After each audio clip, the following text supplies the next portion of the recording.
അഭിഭാഷക ദീപ ജോസഫിനെതിരെ കടുത്ത ആരോപണങ്ങളുമായി രാഹുൽ മാങ്കൂട്ടത്തിൽ കേസിലെ അതിജീവിത. ദീപ ജോസഫ് സൈബർ വെട്ടുകിളിക്കൂട്ടത്തിന്റെ നേതാവാണെന്ന് അതിജീവിത വിമർശിച്ചു. സുപ്രീം കോടതിയിൽ ഫയൽ ചെയ്ത വക്കാലത്തും അഫിഡവിറ്റും വ്യാജമെന്നും സുപ്രീം കോടതിയിൽ സമർപ്പിച്ച അധിക സത്യവാങ്മൂലത്തിൽ അതിജീവിത ആരോപിക്കുന്നു.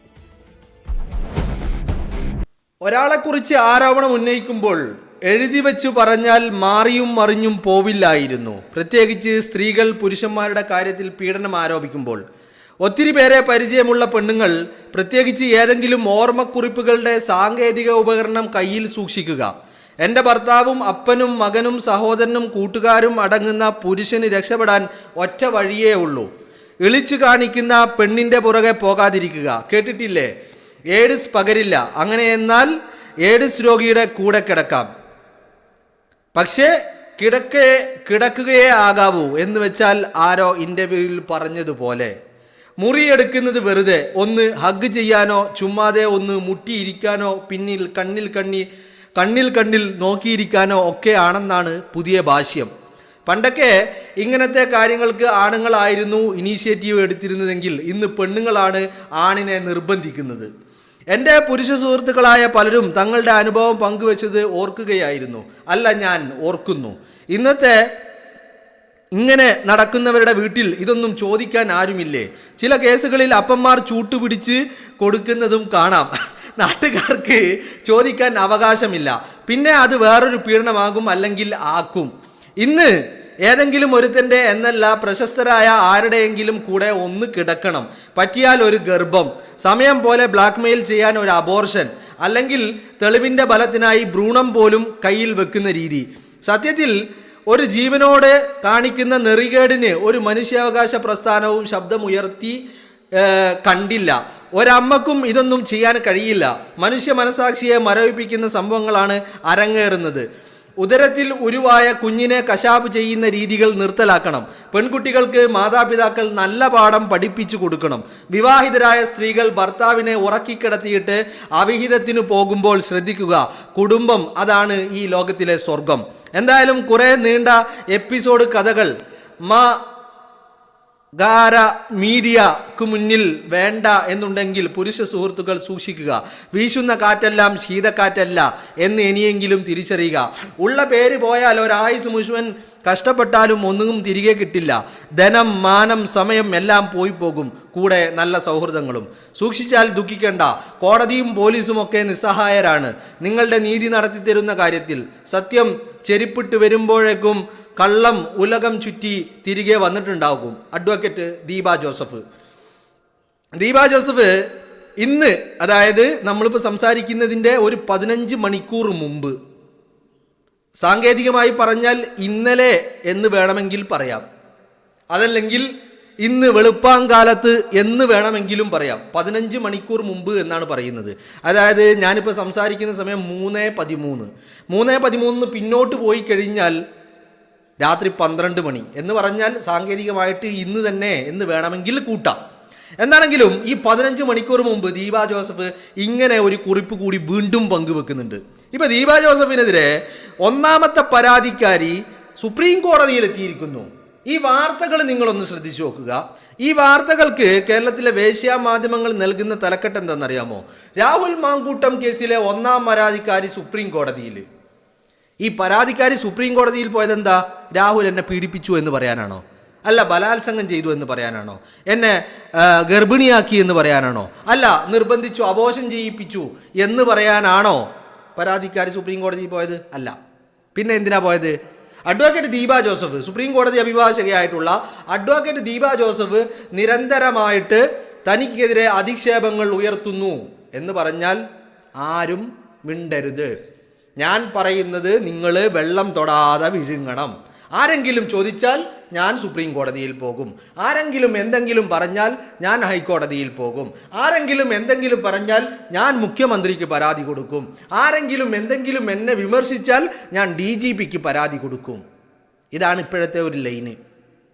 മനസ്സിലായില്ലേ? അപ്പോൾ ഈ രാഷ്ട്രീയം ഉണ്ട് കേട്ടോ. ദീപ ജോസഫ് എന്ന് പറയുന്നത് കോൺഗ്രസുമായി വളരെ അടുത്ത് നിൽക്കുന്ന ഒരു അഭിഭാഷകയാണ്. അതുകൊണ്ട് തന്നെ ദീപ ജോസഫിൻ്റെ സോഷ്യൽ മീഡിയ പ്രൊഫൈലുകളൊന്ന് ചെക്ക് ചെയ്ത് നോക്കിയാൽ നിരന്തരമായിട്ട് കോൺഗ്രസിനെ അനുകൂലിച്ചും ചോദ്യങ്ങൾ ഉയർത്തിയും സംഘപരിവാറിനോടും സഖാക്കളോടും നിരന്തരമായി ചോദ്യങ്ങൾ ചോദിക്കുന്നതും നിങ്ങൾക്ക് കാണാൻ കഴിയും. ആ ദീപ ജോസഫിനെതിരെയാണ് ഇപ്പോൾ ഇത്തരത്തിൽ വലിയ പരാതികളുമായിട്ട് അധിക്ഷേപിച്ചു, വെട്ടുകിളിക്കൂട്ടങ്ങളുടെ നേതാവാണ്, നിരന്തരമായി അധിക്ഷേപിക്കുന്നു എന്നൊക്കെ പറഞ്ഞുകൊണ്ട് ഒന്നാം കേസിലെ പരാതിക്കാരി സുപ്രീം കോടതിയിൽ പോയിരിക്കുന്നത്. അതിൽ ദീപ ജോസഫിൻ്റെ അഫിഡവിറ്റ് വ്യാജമാണ്, ദീപ ജോസഫിൻ്റെ പറയുന്ന കാര്യങ്ങൾ പച്ചക്കള്ളമാണ് എന്നൊക്കെയാണ് സുപ്രീം കോടതിയിൽ പറയുന്നത്. അപ്പോൾ അതാണ് ഞാൻ പറഞ്ഞ ഇതിലൊരു രാഷ്ട്രീയം. കാരണം പരാതിക്കാരി സുപ്രീം കോടതിയിൽ പോയിട്ട് ദീപ ജോസഫിനെതിരെ പരാതി പറയണമെങ്കിൽ ഇതിന് പിന്നിൽ നടക്കുന്ന ഗൂഢാലോചനകളിൽ വളരെ വ്യക്തമായ പങ്ക് വഹിക്കുന്ന പല ആളുകളുമുണ്ട് എന്നുള്ള കാര്യത്തിൽ ഒരു തർക്കമില്ല, അല്ലേ? അപ്പോൾ അത് നമുക്കെല്ലാവർക്കും മനസ്സിലാക്കാൻ സാധിക്കുന്നുണ്ട്. എന്താണെങ്കിലും ദീപ ജോസഫ് ഒരു പൊടി അടങ്ങുന്ന കൂട്ടത്തിലല്ല. ദീപ ജോസഫ് പറയുന്നത് സാധാരണഗതിയിൽ ഇതിനെ ഇത്തരത്തിലുള്ള അവിഹിതങ്ങൾക്ക് ഇനീഷ്യേറ്റീവ് എടുത്തിരുന്നത് പണ്ടൊക്കെ ആണുങ്ങളായിരുന്നു. ഇപ്പോൾ സ്ത്രീകൾ ഹോട്ടൽ റൂം ബുക്ക് ചെയ്യുന്നു, അവിടെ പോയി പുരുഷന് വേണ്ടി കാത്തിരിക്കുന്നു, നിർബന്ധിച്ച് അങ്ങോട്ട് കൂട്ടിക്കൊണ്ടുപോകുന്നു. Come to Telegram secret chat എന്നാണ് ചിലർ പറയുന്നത്. ചിലർ ചെറിയ ഹഗ്ഗിങ്ങിന്, ചെറിയ കിസ്സിങ്ങിന്, ചെറിയ ആനന്ദത്തിന് ഒക്കെയാണ് ചിലർ പോയിക്കൊണ്ടിരിക്കുന്നത്. ദീപ ജോസഫ് പറയുന്ന ഒരു മറുപടിയിൽ ഒരു കാര്യം വ്യക്തമാണ്. ദീപ ജോസഫ് പറയുന്നുണ്ട്, ഇതൊക്കെ വീട്ടിലിരിക്കുന്ന ആളുകൾ, തന്തയും തള്ളയും മക്കളെ പറഞ്ഞു കൊടുക്കുന്നത്, മനസ്സിലാക്കി കൊടുക്കുന്നത് നല്ലതാണെന്ന് പറയുന്നുണ്ട്. ഇപ്പം ദീപ ജോസഫ് നിയമം അറിയുന്ന വ്യക്തിയാണല്ലോ, ആണ്. സുപ്രീം കോടതിയിലെ അഭിഭാഷകയാണല്ലോ, ആണ്. അപ്പോൾ ഒരു കാര്യം ഉറപ്പാണ്, ഈ പരാതിയും സുപ്രീം കോടതിയിലും മൂഞ്ചു, അല്ലേ? ഹൈക്കോടതിയിൽ ഇതേ പരാതിക്കാരിയോട് ഹൈക്കോടതി ചോദിച്ച ചില ചോദ്യങ്ങളുണ്ട്. എന്തായിരുന്നു ചോദ്യങ്ങൾ? ഹൈക്കോടതിയിൽ അഭിഭാഷക സത്യവാങ്മൂലം നൽകിയിട്ട് എന്താ പറഞ്ഞത്? രാഹുൽ മാങ്കൂട്ടം വലിയ കുറ്റക്കാരനാണ്, ഒരുപാട് സ്ത്രീകൾ ഇത്തരത്തിൽ പരാതികൾ പറഞ്ഞിട്ടുണ്ട്. ഹൈക്കോടതി പറഞ്ഞു, ആരാ ആദ്യം പരാതി പറഞ്ഞേ? നിങ്ങൾ. നിങ്ങളെങ്ങനെ ഇത് പറയും? നിങ്ങൾ പരാതി കഴിഞ്ഞപ്പോൾ അല്ലേ ഇത്തരം പരാതികൾ വന്നത്. അപ്പം നിങ്ങൾക്ക് എങ്ങനെ മനസ്സിലായി ഈ കാര്യങ്ങൾ? ഇനി രണ്ടാമത്തെ കാര്യം, നിങ്ങൾ സ്വന്തം ഇഷ്ടപ്രകാരം പാലക്കാട് പോയി രാഹുൽ മാങ്കൂട്ടത്തിനെ കണ്ടല്ലോ, അത് രാഹുൽ വിളിച്ചിട്ടല്ലോ. അപ്പോൾ ഈ പീഡനം എന്ന വാദം എങ്ങനെ നിലനിൽക്കും? ഈ ബലാത്സംഗം എന്ന വാദം എങ്ങനെ നിലനിൽക്കും? അപ്പോൾ ഇതൊക്കെ ആരെങ്കിലും ചോദിച്ചാൽ ഇവിടെ ഒരു കാര്യമുണ്ട്, കോടതിക്ക് ചില കാര്യങ്ങൾ തെളിയിച്ച് പറയുന്നതിന് ലിമിറ്റേഷൻ ഉണ്ട്. ഒരു ചട്ടക്കൂടുണ്ട്, ആ ചട്ടക്കൂടിൽ നിന്നുകൊണ്ട് മാത്രമേ കോടതി പറയുള്ളൂ. അപ്പോൾ കോടതി എന്തെങ്കിലും പറഞ്ഞാൽ അതിനെ നമ്മൾ നിയമം അറിയുന്ന ആളുകൾ അതിനെ ഒന്നുകൂടി വ്യക്തമായിട്ട് ജനങ്ങൾക്ക് മനസ്സിലാകുന്ന രീതിയിൽ പറഞ്ഞാൽ ഉടനടി അധിക്ഷേപം. ഇവിടെ എന്താ പ്രശ്നം എന്താന്ന് വെച്ചാൽ, ഞങ്ങൾ പറയുന്നതൊക്കെ നിങ്ങൾ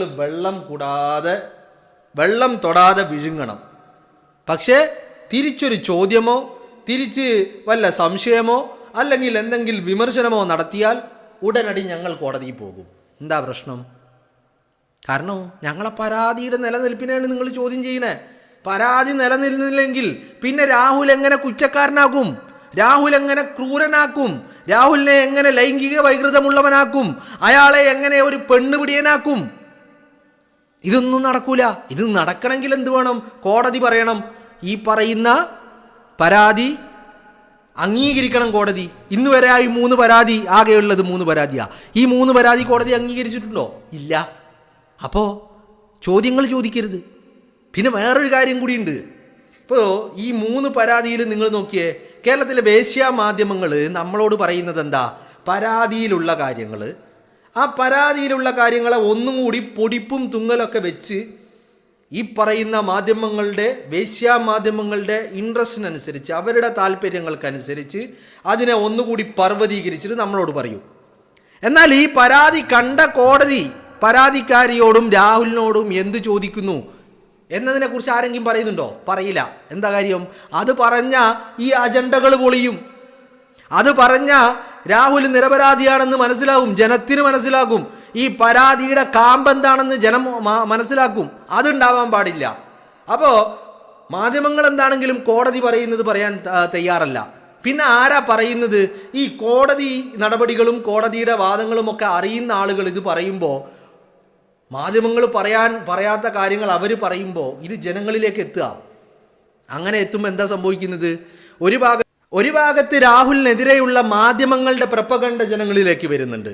മറുഭാഗത്ത് മാധ്യമങ്ങൾ പറയാത്ത കാര്യം, കോടതി ചോദിക്കുന്ന കാര്യം, കോടതി നടത്തുന്ന നിരീക്ഷണങ്ങൾ, കോടതി നടത്തുന്ന പരാമർശങ്ങൾ ദീപ ജോസഫിനെ പോലെയുള്ള ആളുകളിലൂടെ അത് പൊതുജനങ്ങളിലേക്ക് എത്തുന്നു. അവിടെ എന്താണ് സംഭവിക്കുന്നത്? ഇത് രണ്ടും ജനങ്ങളിലേക്ക് എത്തുമ്പോൾ ജനം വിലയിരുത്തും. ഓഫ് കോഴ്സ് കോടതി നിയമപരമായിട്ട് ഈ പരാതി നിലനിൽക്കില്ല എന്ന് കോടതി പറയുമ്പോൾ ഈ മാധ്യമങ്ങൾ പറഞ്ഞതും പരാതിക്കാരി പറഞ്ഞതും വെള്ളത്തിൽ വളിയിട്ട പോലെയായി, അല്ലേ? കുമിള മാത്രമേ വരുള്ളൂ, സ്മെല്ലുണ്ടാവില്ല, ശബ്ദമുണ്ടാവില്ല, അല്ലേ? അതേ അവസ്ഥയാണ് ഈ ആളുകൾക്ക്. അപ്പം എന്ത് വേണം? അപ്പം ഇത്തരം കോടതിയിൽ പറയുന്ന കാര്യങ്ങളും ഈ കേസിൻ്റെ യാഥാർത്ഥ്യവും പരാതിയെക്കുറിച്ചുള്ള അതിൻ്റെ നിയമവശങ്ങളും ജനങ്ങളിലേക്ക് എത്തരുത്. അതിന് പകരം അങ്ങനെ വരുന്നവർക്കെതിരെ കേസുമായിട്ട് സുപ്രീം കോടതിയിൽ, ഹൈക്കോടതിയിൽ, മുഖ്യമന്ത്രിക്ക് മുന്നിൽ, DGPക്ക് ഒക്കെ പരാതി. എന്നിട്ട് എല്ലാവരുടെയും വായ മൂടണം, ആരും മിണ്ടരുത്. അപ്പോഴേ രാഹുലിനെതിരെയുള്ള പ്രപ്പഗാണ്ടകൾ, അജണ്ടകൾ നടപ്പിലാക്കാൻ സാധിക്കൂ എന്നുള്ള തിരിച്ചറിവാണ് ഇവിടെ നമുക്ക് കാണാൻ കഴിയുന്നത്. എന്നാൽ ദീപ ജോസഫോ ഒരു പൊടിക്ക് വിട്ടുകൊടുക്കാൻ തയ്യാറല്ല. ഇന്നലെ രാത്രി ഇപ്പോൾ ഈ ഒരു പോസ്റ്റ് ഇടുമ്പോൾ അതിൽ വേണ്ട വിധം പരിഹാസവും നിയമവശങ്ങളും ഒക്കെ ചേർക്കാൻ ദീപ ജോസഫ് മറന്നു പോയിട്ടുമില്ല.